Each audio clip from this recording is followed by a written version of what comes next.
Filmografileri sonraki nesiller tarafından takdir edilen 70'lerin başarılı yönetmenleri arasında Brian De Palma'nınki en sık ve çoğu zaman şiddetli bir şekilde tartışmaya giren soy ağacıdır.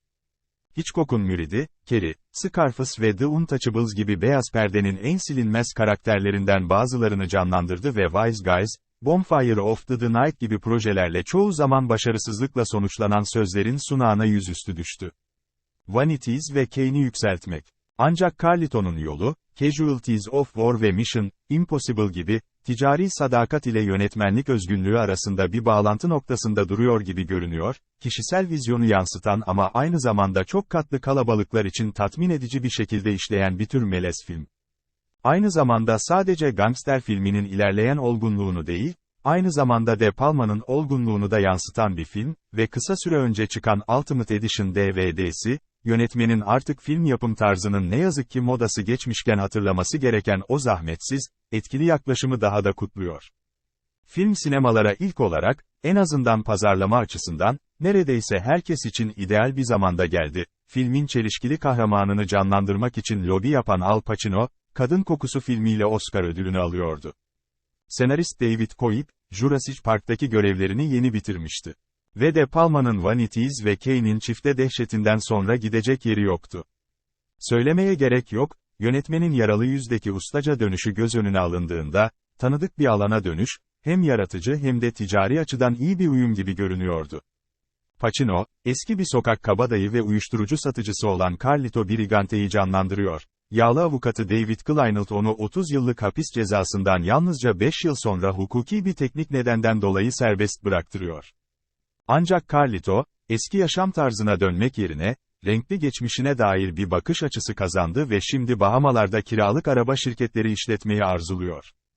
Ancak mütevazı hayalleri gerçekleşmeden önce, Carlito'nun geçmişiyle barışması gerekiyor. Bu, eski aşkı Gail ile yeniden bir araya gelmeyi de içeriyor. Ancak Kelinfeld'in kendi kişisel karışıklıkları eski o.G.'yi çekmekle tehdit ederken, tekrar tehlikeye atıldı. Hem polisle hem de eski yandaşlarıyla Carlito, suçla dolu bir hayattan kaçmak, barış ve refah içinde yaşamak için son çare olarak çabalıyor. Kadın Kokusu filmiyle kazandığı Oscar ödülünün ardından Pacino, hiç şüphesiz, Koepp'in Carlito'nun yolunda kendisi için yazdığına benzer, daha büyük bir rolü üstlenmek için canlanmıştı.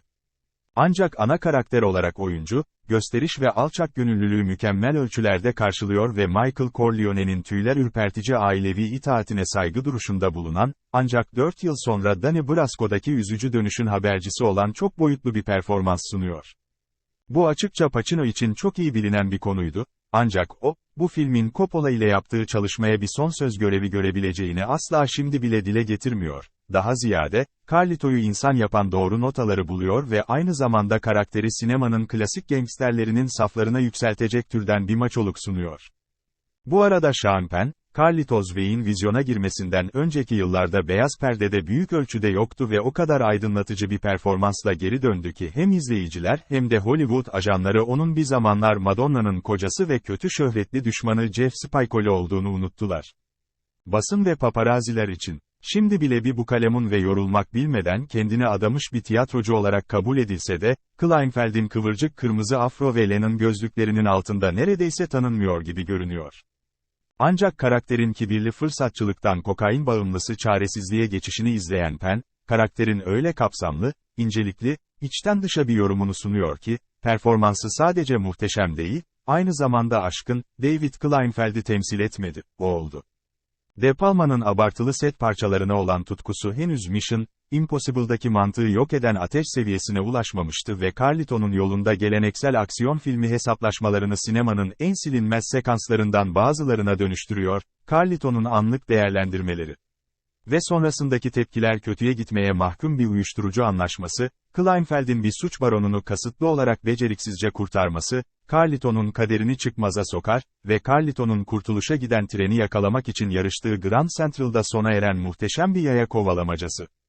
Ancak De Palma, içgüdüsel aksiyonu ustaca icra etmesinden çok, karakterlerinin kalbine iniyor, oyuncularının önemli kaslarını geliştirmelerine izin veriyor ve aynı anda hem sinemasal olarak yozlaşmış hem de elle tutulur derecede gerçekçi hissettirmeyi başaran, derinden çağrıştırıcı bir atmosfer yaratıyor. Sonuçta, Carlito'nun yolu ana akım film yapımının tamamen geleneksel ya da son derece bağımsız olması gerekmediğini gösteriyor. De Palma, en iyi anlarında formülü kendi yaratıcı amaçlarına hizmet edecek şekilde kullanıyor ve aynı anda hem kendisini hem de izleyicisini tatmin ediyor. Gangster filmleri panteonunda, bu film, türün klasikleri arasında mutlak en iyilerin yalnızca biraz altında yer alıyor. Bunu Casino'dan Scarface'in Goodfellas'ına düşünün ama ikinci kademe bir başarı olarak bile, De Palma'nın Pacino ile yeniden bir araya gelmesi modern bir mafya başyapıtı olmaya devam ediyor.